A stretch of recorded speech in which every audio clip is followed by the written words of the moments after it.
दोस्तों आज हम 6 क्लास की एनसीईआरटी से भूगोल के नोट्स बनाना सीखेंगे।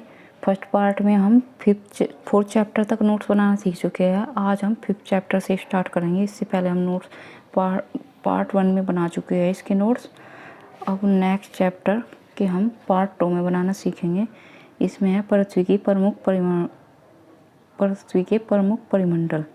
पृथ्वी की सतह ऐसी है जिसमें पर्यावरण के 3 प्रमुख महत्वपूर्ण घटक आपस में मिलते हैं तथा एक दूसरे को प्रभावित करते हैं। पृथ्वी का ठोस भाग जिस पर हम रहते हैं उसे भूमंडल कहा जाता है। गैस की परतें जो पृथ्वी के चारों ओर घूमती है उसे वायुमंडल कहा जाता है, जहाँ ऑक्सीजन, नाइट्रोजन, कार्बन डाइऑक्साइड तथा दूसरी गैसें पाई जाती है। पृथ्वी के बहुत बड़े भाग पर जल पाया जाता है जिसे जलमंडल कहा जाता है। जलमंडल में जल की सभी अवस्थाएं जैसे बर्फ, जल एवं जलवाष्प सम्मिलित है। जीवमंडल एक सीमित क्षेत्र है जहाँ स्थल, जल एवं हवा एक साथ मिलते हैं, जहाँ सभी प्रकार के जीवन पाए जाते हैं।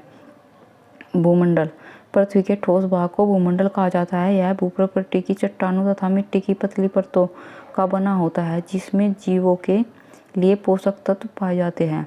पृथ्वी की सतह को 2 मुख्य भागों में बांटा जा सकता है। बड़े स्थलीय भूभाग को महाद्वीपों के नाम से जाना जाता है तथा बड़े जलाशयों को महासागर या बेसिन के नाम से जाना जाता है।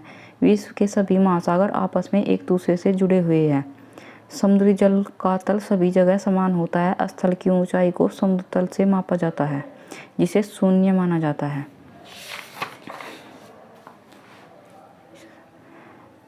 विश्व का सबसे ऊंचा शिखर माउंट एवरेस्ट समुद्र तल से 8,849 मीटर ऊंचा है। विश्व का सबसे गहरा भाग प्रशांत महासागर का मैरियाना गर्त है जिसकी गहराई 11,022 मीटर है।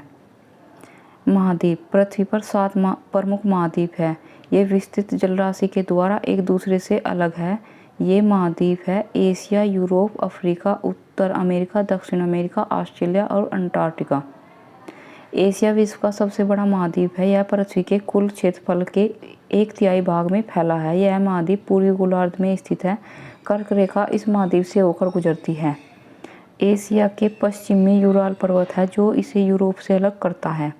यूरोप एवं एशिया के संयुक्त भूभाग को यूरेशिया कहा जाता है।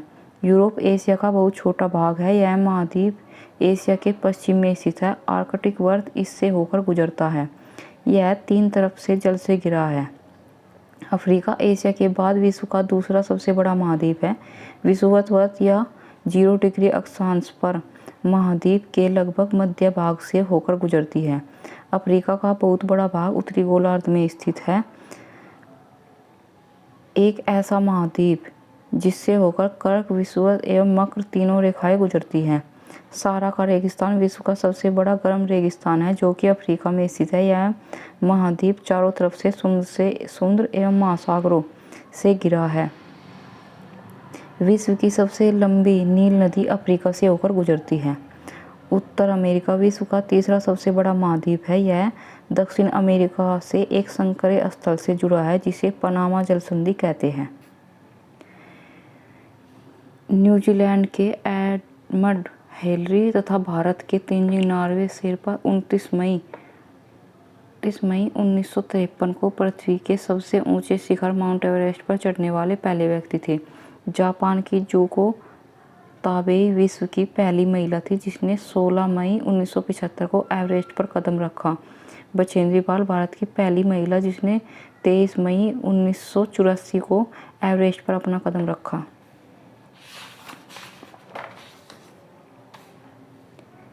पनामा जल संधि कहा जाता है। यह महाद्वीप पूरी तरह से उत्तरी एवं पश्चिमी गोलार्ध में स्थित है। यह महाद्वीप 3 महासागरों से घिरा है। क्या दक्षिण अमेरिका का अधिकांश भाग दक्षिणी गोलार्ध में स्थित है।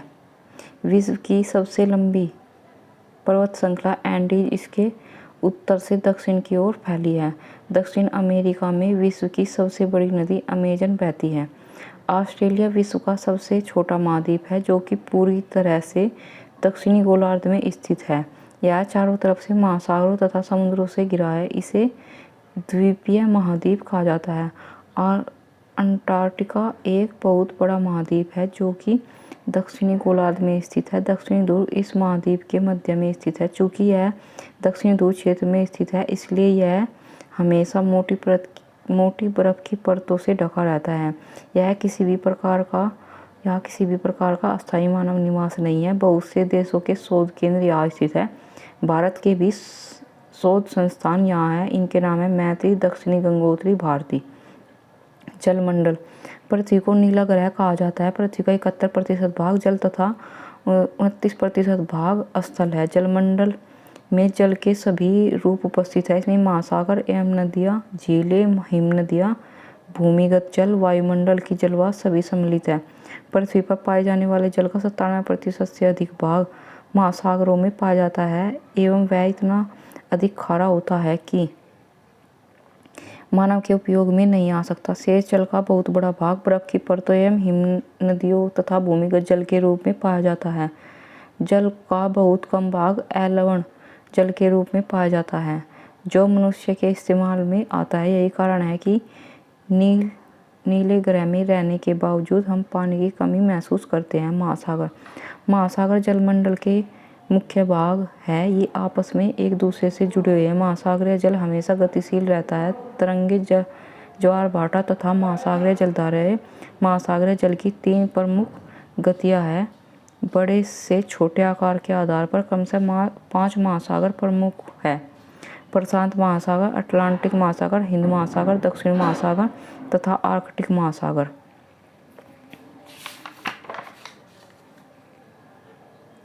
प्रशांत महासागर सबसे बड़ा महासागर है। यह पृथ्वी के 1/3 भाग पर फैला है। पृथ्वी का सबसे गहरा भाग मैरियाना गर्त प्रशांत महासागर में स्थित है। प्रशांत महासागर लगभग वृत्ताकार है। एशिया, ऑस्ट्रेलिया, उत्तर एवं दक्षिण अमेरिका इसके चारों ओर स्थित है। अटलांटिक महासागर विश्व का दूसरा सबसे बड़ा महासागर है। यह अंग्रेजी भाषा के एस के आकार का है। इसके पश्चिमी किनारे पर उत्तर एवं दक्षिण अमेरिका है तथा पूर्वी किनारे पर यूरोप तथा अफ्रीका। अटलांटिक महासागर की तटरेखा बहुत अधिक दंतुरित है। यह अनियमित एवं दंतुरित तटरेखा प्राकृतिक पोतोश्रयों एवं पतनों के लिए आदर्श स्थिति है। व्यापार की दृष्टि से यह सबसे व्यस्त महासागर है। हिंद महासागर ही एक ऐसा महासागर है जिसका नाम किसी देश के नाम पर यानी भारत के नाम पर रखा गया है। यह महासागर लगभग त्रिभुजाकार है। इसके उत्तर में एशिया, पश्चिम में अफ्रीका तथा पूर्व में ऑस्ट्रेलिया स्थित है। दक्षिण महासागर अंटार्कटिका महाद्वीपों को चारों ओर से घेरता है। यह अंटार्कटिका महाद्वीप से उत्तर की ओर 60 डिग्री दक्षिणी अक्षांश तक फैला हुआ है। आर्कटिक महासागर उत्तर ध्रुववर्त में स्थित है तथा यह ध्रुव के चारों ओर फैला है। यह प्रशांत महासागर से छिछले जल वाले एक संकरे भाग से जुड़ा है जिसे बेरिंग जल संधि के नाम से जाना जाता है। यह उत्तर अमेरिका के उत्तरी तटों तथा यूरेशिया से घिरा है। वायुमंडल। हमारी पृथ्वी चारों ओर से गैस की एक परत से घिरी हुई है जिसे वायुमंडल कहा जाता है। वायु की यह पतली परत इस ग्रह को महत्वपूर्ण एवं अटूट भाग है। यह हमें ऐसी वायु प्रदान करती है जिसे हम लोग सांस लेते हैं। यह वायुमंडल हम लोगों को सूर्य की कुछ हानिकारक किरणों से बचाता है। वायुमंडल 1600 किलोमीटर की ऊंचाई तक फैला है। वायुमंडल को उसके घटकों, तापमान तथा अन्य के आधार पर 5 भागों में बांटा जाता है। इन परतों को पृथ्वी की सतह से शुरू करते हुए सौरमंडल, समताप मंडल, मध्यमंडल, आयनमंडल तथा ब्रह्मंडल कहा जाता है। वायुमंडल मुख्यतः ऑक्सीजन एवं नाइट्रोजन का बना है जो कि साफ तथा शुष्क हवा का 99% भाग है। आयतन के अनुसार नाइट्रोजन 78%, ऑक्सीजन 21% तथा दूसरी गैसें जैसे कार्बन डाइऑक्साइड, ऑर्गन इत्यादि की मात्रा 1% है। ऑक्सीजन सांस लेने के लिए आवश्यक है जबकि नाइट्रोजन प्राणियों की वृद्धि के लिए आवश्यक है। कार्बन डाइऑक्साइड यदि भी बहुत कम मात्रा में है लेकिन यह पृथ्वी के द्वारा छोड़ी गई ऊष्मा को अवशोषित करती है जिससे पृथ्वी गर्म रहती है। यह पौधों की वृद्धि के लिए भी आवश्यक है। ऊंचाई के साथ वायुमंडल के घनत्व में भिन्नता आती है। यह घनत्व समुद्री तल पर सबसे अधिक होता है तथा जैसे जैसे हम ऊपर की ओर जाते हैं यह तेजी के साथ घटता जाता है। जैसे जैसे हम ऊपर की ओर जाते हैं तापमान भी घटता जाता है। वायुमंडल पृथ्वी पर दबाव डालता है, यह एक स्थान से दूसरे स्थान पर अलग होता है।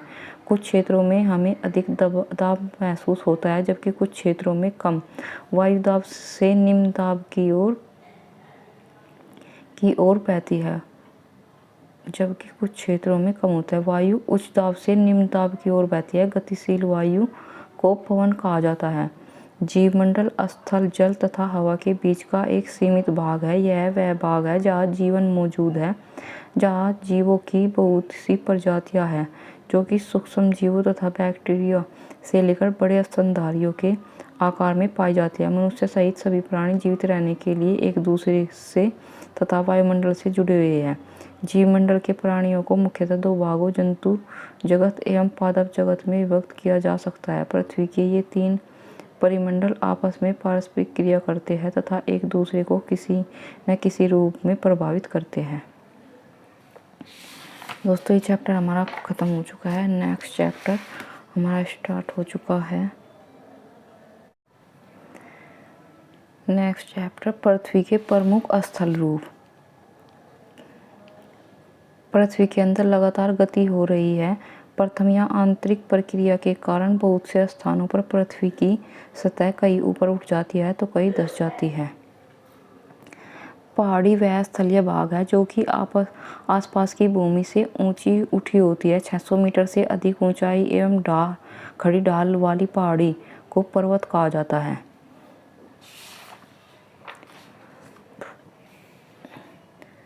दूसरी या बाह्य प्रक्रिया स्थल के लगातार बहने एवं टूटने की प्रक्रिया है। पृथ्वी की सतह से के टूटकर घिस जाने को अपरदन कहते हैं।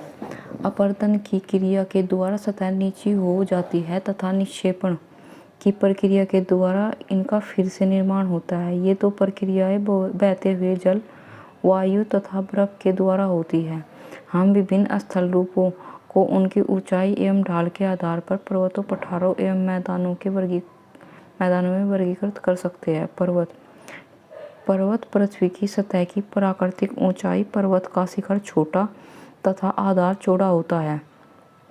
यह आसपास के क्षेत्र से बहुत ऊंचा होता है। कुछ पहाड़ बादलों से भी ऊंचे होते हैं। जैसे जैसे आप ऊंचाई पर जाएंगे, जलवायु ठंडी होती जाती है। कुछ पर्वतों पर हमेशा जमी रहने वाली बर्फ की नदियाँ होती है, उन्हें हिमानी कहा जाता है। ये कुछ ऐसे भी पर्वत है जो समुद्र के भीतर है तथा जिन्हें आप नहीं देख सकते। कठोर जलवायु होने के कारण पर्वतीय क्षेत्रों में बहुत कम लोग निवास करते हैं। वहाँ का धरातल खड़ी ढाल वाला होता है तथा कृषि योग्य भूमि की कमी होती है। पर्वत एक रेखा के क्रम में व्यवस्थित हो सकते हैं, जिसे श्रृंखला कहा जाता है। बहुत से पर्वतीय तंत्र समानांतर श्रृंखलाओं के क्रम में होते हैं, जो सैकड़ों किलोमीटर में फैले होते हैं। हिमालय, आल्प्स तथा एंडीज क्रमशः एशिया, यूरोप तथा दक्षिण अमेरिका की पर्वत श्रृंखलाएं हैं। पर्वतों की ऊंचाई एवं आकार में भिन्नता होती है। पर्वत तीन प्रकार के होते हैं: वलित पर्वत, ब्रांसोत पर्वत तथा ज्वालामुखी पर्वत। हिमालय तथा आल्प्स वलित पर्वत है, जिनकी सतह ऊबड़-खाबड़ तथा शिखर शंक्वाकार है। भारत की अरावली श्रृंखला विश्व की सबसे पुरानी वलित पर्वत श्रृंखला है। अपरदन की प्रक्रिया के कारण यह श्रृंखला घिस गई है। उत्तरी अमेरिका के अल्पेशियन तथा रूस के यूराल पर्वत गोलाकार दिखाई देते हैं एवं इनकी ऊंचाई कम है। ये बहुत पुराने वलित पर्वत हैं। जब बहुत बड़ा भाग टूट जाता है तथा ऊर्ध्वाधर रूप से विस्थापित हो जाता है तो ब्रांसोत पर्वतों का निर्माण होता है। ऊपर उठे हुए खंड को उत्खंड तथा नीचे धंसे हुए खंडों को द्रोणिका भ्रंश कहा जाता है। यूरोप की राइन घाटी तथा ओसेज पर्वत इस तरह के पर्वत तंत्र का उदाहरण है। ज्वालामुखी पर्वत ज्वालामुखी क्रियाओं के कारण बनते हैं। अफ्रीका का माउंट किलिमंजारो तथा जापान का फ्यूजियामा इस तरह के पर्वतों के उदाहरण हैं। पर्वत बहुत लाभदायक होते हैं। पर्वत के जल में के संग्रहागार होते हैं। बहुत सी नदियों का स्रोत पर्वतों में स्थित हिमानियों में होता है। जलाशयों के जल को लोगों तक पहुंचाया जाता है। पर्वतों के जल का उपयोग सिंचाई तथा बिजलियों के उत्पादन में भी किया जाता है। नदी, घाटियाँ तथा वेदिकाएँ कृषि के लिए उपयुक्त होती है। पर्वतों में अलग अलग प्रकार की वनस्पतियाँ तथा जीव जंतु पाए जाते हैं। वनों से हमें ईंधन, चारा, आश्रय तथा दूसरे उत्पाद जैसे गोंद, रेशम इत्यादि प्राप्त होते हैं। सैलानियों के लिए पर्वतीय भाग उपयुक्त स्थान है। वे पर्वतों की यात्रा, उनकी प्राकृतिक सुंदरता को देखने के लिए विभिन्न प्रकार के खेल जैसे paragliding, hang gliding, river rafting तथा स्काइंग पर्वतों की प्रचलित खेल हैं। पठार उठी हुई एवं सपाट भूमि होती है। यह आसपास के क्षेत्रों से अधिक उठा हुआ होता है तथा इसका ऊपरी भाग मेज के समान सपाट होता है। किसी पठार के एक या एक से अधिक किनारे होते हैं जिनके ढाल खड़े होते हैं। पठारों की ऊंचाई प्रायः कुछ 100 मीटर से लेकर कई हजार मीटर तक हो सकती है। पर्वतों की तरह पठार भी नए या पुराने हो सकते हैं। भारत में दक्कन पठार पुराने पठारों में से एक है। केन्या, तंजानिया तथा युगांडा का पूर्वी अफ्रीका पठार एवं ऑस्ट्रेलिया का पश्चिमी पठार इस प्रकार के उदाहरण हैं। विश्व का सबसे ऊंचा पठार तिब्बत का पठार विश्व का सबसे ऊंचा पठार है, जिसकी ऊंचाई माध्य समतल से 4000 से 6000 मीटर तक है। पठार बहुत उपयोगी होते हैं क्योंकि उनमें खनिजों की प्रचुरता होती है। यही कारण है कि विश्व के बहुत से खनन क्षेत्र पहाड़ी भागों में स्थित है। अफ्रीका का पठार सोना और हीरो के खनन के लिए प्रसिद्ध है। भारत में छोटा नागपुर के पठार में लोहा, कोयला और मैंगनीज के बहुत बड़े भंडार पाए जाते हैं। पहाड़ी क्षेत्रों में बहुत से जलप्रपात हो सकते हैं क्योंकि यहाँ नदियाँ ऊंचाई से गिरती है। भारत में छोटा नागपुर पठार पर स्वर्णरेखा नदी पर स्थित हुंडरू जलप्रपात, कर्नाटक के जोग जलप्रपात इस प्रकार के जलप्रपातों के उदाहरण हैं। लावा पठार में काली मिट्टी की प्रचुरता होती है जो उपजाऊ है एवं खेती के लिए काफ़ी अच्छी होती है। कई पठार में रमणीय स्थल होते हैं जो पर्यटकों को आकर्षित करते हैं। मैदान समतल भूमि में बहुत बड़े भाग होते हैं। वे सामान्यतः मध्य समुद्री तल से 200 मीटर से अधिक ऊंचे नहीं होते। कुछ मैदान काफ़ी समतल होते हैं, कुछ उर्मिल तथा तरंगित हो सकते हैं। अधिकांश मैदान नदियों तथा उनकी सहायक नदियों के द्वारा बने हैं। नदियाँ पर्वतों के ढाल पर नीचे की ओर बहती है तथा उन्हें अपरदित कर देती है। वे अपरदित पदार्थों को अपने साथ आगे की ओर ले जाती है। अपने साथ ढोए जाने वाले पदार्थ जैसे पत्थर, बालू तथा सिल्ट को वे घाटियों में निक्षेपित कर देती है। इन्हीं निक्षेपों से मैदान का निर्माण होता है। सामान्यतः मैदान बहुत उपजाऊ होते हैं या परिवहन के साधनों का निर्माण करना आसान होता है, इसलिए ये मैदान विश्व के सबसे अधिक जनसंख्या वाले भाग होते हैं। नदियों के द्वारा बनाए गए कुछ बड़े मैदान एशिया तथा उत्तरी अमेरिका में पाए जाते हैं। एशिया में स्थित भारत में गंगा एवं ब्रह्मपुत्र के मैदान तथा चीन में यांगत्से नदी का मैदान इसके प्रमुख उदाहरण हैं। मैदान मनुष्य के रहने के लिए सबसे उपयोगी क्षेत्र है। यहाँ की जनसंख्या बहुत अधिक होती है क्योंकि मकानों के बनने तथा खेती के लिए यहाँ समतल भूमि की प्रचुरता होती है। उपजाऊ मिट्टी के कारण यह भाग खेती के लिए काफ़ी उपयुक्त होता है। भारत में गंगा का मैदान देश की सबसे अधिक जनसंख्या वाला क्षेत्र है। मरुस्थल एवं लोक स्थलरूप एवं लोक स्थलरूपों की विभिन्नता के अनुरूप ही मानव विभिन्न प्रकार के से जीवन यापन करते हैं। पर्वतीय क्षेत्रों का जीवन कठिन होता है। मैदानी क्षेत्रों का जीवन पर्वतीय क्षेत्रों की तुलना में सरल होता है। मैदानों में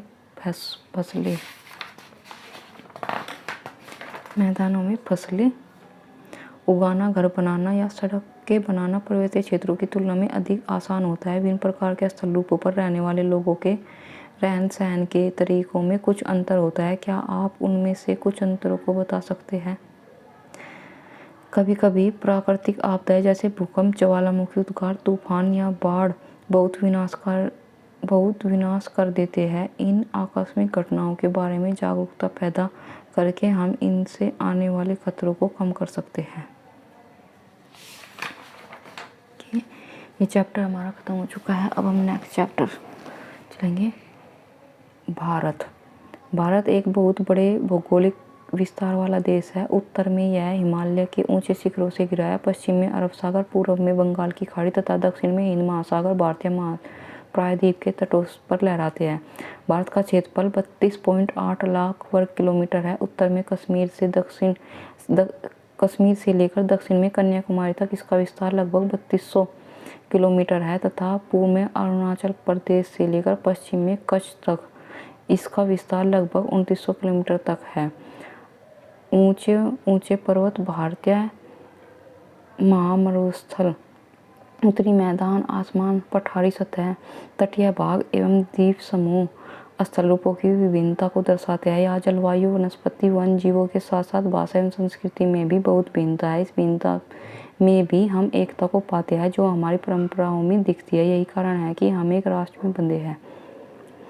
भारत उत्तरी गोलार्ध में स्थित कर्क रेखा 23 डिग्री 30 मिनट देश के लगभग मध्य भाग से होकर गुजरती है। दक्षिण में उत्तर की ओर भारत की मुख्य भूमि का विस्तार 8 डिग्री 4 मिनट तथा 37 डिग्री 6 मिनट अक्षांशों के बीच है। पश्चिम से लेकर पूर्व तक भारत का विस्तार 68 डिग्री 7 मिनट तथा 97 डिग्री 25 मिनट देशांतरों के बीच है। अगर बहुत बड़े देशांतरीय विस्तार लगभग 29 डिग्री के कारण यहाँ के दो छोर पर स्थित स्थानों के स्थानीय समय में बहुत अधिक अंतर हो सकता था। प्रायद्वीप स्थल का वह भाग जो 3 तरफ से जल से घिरा होता है। बड़े देश जिसका विस्तार पूर्व से पश्चिम की ओर बहुत अधिक होता है, वह पूरे देश का मानक समय 1 नहीं होता। संयुक्त राज्य अमेरिका में 7 एवं कनाडा में 6 मानक समय है। इस तरह की दूरी पर स्थित दो स्थानों के बीच समय का अंतर लगभग 2 घंटे का होता है। 1 डिग्री देशांतर के लिए स्थानीय समय में 4 मिनट का अंतर होता है। पश्चिम से गुजरात की अपेक्षा पूर्व के अरुणाचल प्रदेश में सूर्योदय लगभग 2 घंटे पहले होता है। 82 डिग्री 30 मिनट पूर्व देशांतर के स्थानीय समय को भारत का मानक समय माना गया है। जून 2014 में तेलंगाना भारत का 29वां राज्य बना। दक्षिण में समुद्र में स्थित 2 द्वीप श्रीलंका और मालदीव हमारे पड़ोसी हैं। पाक जल संधि भारत को श्रीलंका से अलग करती है। अब हम भौतिक विभाजन। भारत में पाई जाने वाली भौतिक आकृतियाँ विभिन्न प्रकार की है, जैसे पर्वत, पठार, मैदान, तट तथा द्वीप समूह। उत्तर में बर्फ से ढका हिमालय संतरी का कार्य करता है। हिम प्लस आलिया का मतलब होता है बर्फ का घर। हिमालय पर्वत को 3 मुख्य समानांतर श्रृंखलाओं में बांटा जाता है। सबसे उत्तर में स्थित श्रृंखला को रत्स हिमालय या हिमाद्री कहते हैं। इस श्रृंखला में विश्व की सबसे ऊंची शिखर है। मध्य हिमालय या हिमाचल हिमाद्री के दक्षिण में स्थित है। बहुत से लोकप्रिय पहाड़ी स्थान यहाँ स्थित है। शिवालिक सबसे दक्षिण में स्थित श्रृंखला है। हिमालय के दक्षिण में भारत का उत्तरी मैदान स्थित है। ये मैदान समतल तथा सपाट है। ये मैदान सिंधु, गंगा, ब्रह्मपुत्र तथा इनकी सहायक नदियों के द्वारा लाए गए जलोढ़ निक्षेपों से बने हैं। नदियों के ये मैदान कृषि के लिए उपजाऊ भूमि प्रदान करते हैं। यही कारण है कि इन मैदानों में जनसंख्या अधिक है। भारत के पश्चिम भाग में भारतीय महामरुस्थल स्थित है। यहाँ शुष्क, गर्म एवं रेतीला स्थल है। यहाँ वनस्पति की मात्रा बहुत कम है। उत्तरी मैदान में के दक्षिण में प्रायद्वीपीय पठार स्थित है। इसकी आकृति त्रिभुजाकार है। इसका धरातल काफी ऊंचा नीचा है। इस क्षेत्र में बहुत सी पहाड़ी श्रृंखलाएं तथा घाटियां स्थित है। इसके उत्तर पश्चिम में अरावली श्रृंखला स्थित है, जो विश्व की सबसे पुरानी श्रृंखला है। विंध्य एवं सतपुड़ा भी महत्वपूर्ण श्रृंखलाएं हैं। इन श्रृंखलाओं से होकर नर्मदा तथा ताप्ती नदियां बहती है। ये पश्चिम की तरफ बहने वाली नदियां हैं जो अरब सागर में गिरती है। इस पठार के पश्चिम में पश्चिम घाटी या सह्याद्री तथा पूर्व में पूर्वी घाट स्थित है। पश्चिमी घाट का विस्तार एक समान रूप से है, जबकि पूर्वी घाट बीच बीच में टूटा हुआ है तथा असमान है। इन पठारों में खनिज जैसे कोयला एवं लोहा की प्रचुरता होती है। पश्चिम घाट के पश्चिम में तथा पूर्वी घाट के पूर्व में तटीय मैदान स्थित है। पश्चिमी तटीय मैदान काफी संकरे हैं। जलोढ़ निक्षेप ये नदियों के द्वारा लाई गई बहुत महीन मिट्टी होती है तथा नदी बेसिन के निक्षेपित कर दी जाती है। सहायक नदियाँ एक नदी या सरिता जो कि मुख्य नदी में किसी भी तरफ से आकर मिलती है तथा अपने जल को मुख्य नदी में विसर्जित करती है। गंगा तथा ब्रह्मपुत्र नदियाँ विश्व की सबसे बड़े डेल्टा का निर्माण करती है जिसे सुंदरबन डेल्टा कहा जाता है। डेल्टा की आकृति त्रिभुजाकार है। डेल्टा स्थल का वह भाग है जो नदी के मुहाने पर बनता है। जहाँ नदियाँ समुद्र में प्रवेश करती है उस जगह को नदी का मुहाना कहा जाता है। पूर्वी तटीय मैदान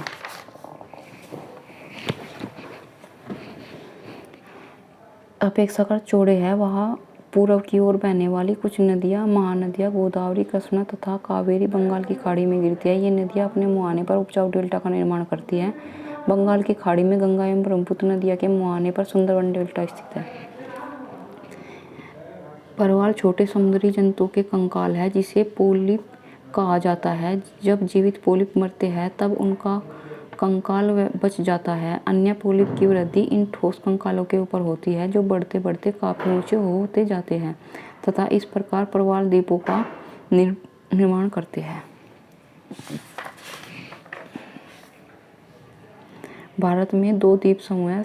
लक्षद्वीप द्वीप समूह अरब सागर में स्थित है। ये केरल के तट से कुछ दूर स्थित प्रवाल द्वीप है। अंडमान एवं निकोबार द्वीप समूह भारत के दक्षिण पूर्व दिशा में बंगाल की खाड़ी में स्थित है। सुनामी एक विशाल सागरीय तरंग है जो समुद्र तल पर भूकंप के कारण उत्पन्न होती है। ये चैप्टर हमारा कंप्लीट हो चुका है। अब हम नेक्स्ट चैप्टर भारत जलवायु वनस्पति तथा वन्य प्राणी इसमें देखते हैं। सामान्यतः भारत में प्रमुख मौसम होते हैं दिसंबर से फरवरी तक ठंडा मौसम सर्दी, मार्च से मई तक गर्म मौसम गर्मी, जून से सितंबर तक दक्षिण पश्चिम मानसून का मौसम वर्षा, अक्टूबर नवंबर में मानसून के लौटने का मौसम शरद। शरद ऋतु ठंडे मौसम में सूर्य की सीधी किरणें नहीं पड़ती जिसके परिणाम स्वरूप उत्तर भारत का तापमान कम हो जाता है। ग्रीष्म ऋतु गर्मी के मौसम में सूर्य की किरणें अधिकतर सीधी पड़ती है, तापमान बहुत अधिक हो जाता है। दिन के समय गर्म एवं शुष्क पवन बहती है जिसे लू कहा जाता है। दक्षिण पश्चिमी मानसून या वर्षा का मौसम इस समय पवन बंगाल की खाड़ी तथा अरब सागर से स्थल की ओर बहती है। वे अपने साथ नमी भी लाती है। जब ये पवन पहाड़ों से टकराती है तब वर्षा होती है। मानसून के लौटने का मौसम या शरद ऋतु इस समय पवन स्थल भागों से लौटकर बंगाल की खाड़ी की ओर बहती है। यह मानसून के लौटने का मौसम होता है। भारत के दक्षिण भागों विशेषकर तमिलनाडु तक आंध्र प्रदेश में इस मौसम में वर्षा होती है। किसी स्थान पर अनेक वर्षों में मापी गई मौसम की औसत दशा को जलवायु कहते हैं। भारत की जलवायु को मोटे तौर पर मानसूनी जलवायु कहा जाता है। मानसून शब्द अरबी भाषा के मौसम से लिया गया है जिसका अर्थ होता है मौसम। भारत की स्थिति उष्णकटिबंध में होने के कारण अधिकतर वर्षा मानसूनी पवन से होती है।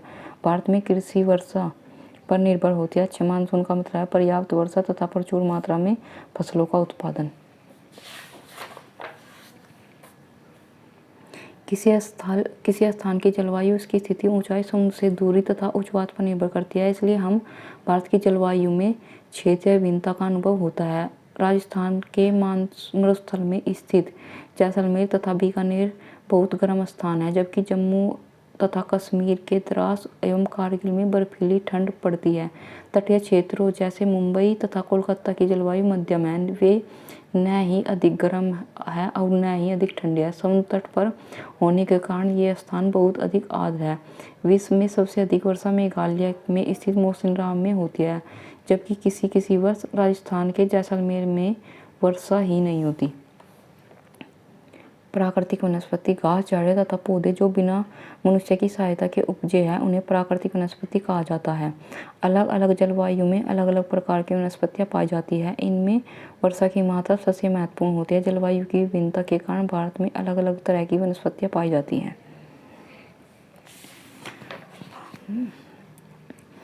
बाघ हमारा राष्ट्रीय पशु है। यह देश के विभिन्न भागों में पाया जाता है। गुजरात के गिरिवन में एशिया शेरों का निवास है। हाथी तथा एक सींग वाले गैंडे असम के जंगलों में घूमते हैं। हाथी केरल एवं कर्नाटक में भी मिलते हैं। ऊंट भारत के रेगिस्तान तथा जंगली गधा कच्छ के रण में पाए जाते हैं। जंगली बकरी, हिम तेंदुआ, भालू इत्यादि हिमालय के क्षेत्र में पाए जाते हैं। इनके अतिरिक्त बहुत से दूसरे जानवर जैसे बंदर, सियार, भेड़िया, नीलगाय, चीतल इत्यादि भी हमारे देश में पाए जाते हैं। मोर हमारा राष्ट्रीय पक्षी है। हाथियों तथा बाघों को बचाने के लिए बाघ परियोजना एवं हस्ती परियोजना जैसी परियोजना को शुरू किया है। प्रत्येक वर्ष हम लोग अक्टूबर के पहले सप्ताह को वन्य जीव सप्ताह के रूप में मनाते हैं। प्रवासी पक्षी ये भी दोस्तों हम देख लेंगे इनमें के। ये हमारी बुक कंप्लीट हो गई है। हमने जियोग्राफी की 6 क्लास के एनसीईआरटी से नोट्स बनाने सीख लिए हैं, जो हमें 2 पार्ट में आपको मेरे चैनल पर 2 पार्ट में मिलेगी। पहले में 4 चैप्टर कंप्लीट है और उसके बाद 5 से 8 चैप्टर कंप्लीट है। तो आप ये सब देख सकते हैं और अपने नोट्स बना सकते हैं। अगले नेक्स्ट वीडियो में 7 क्लास की एनसीईआरटी से स्टार्ट करेंगे जियोग्राफी की। ओके बाय, थैंक यू, धन्यवाद।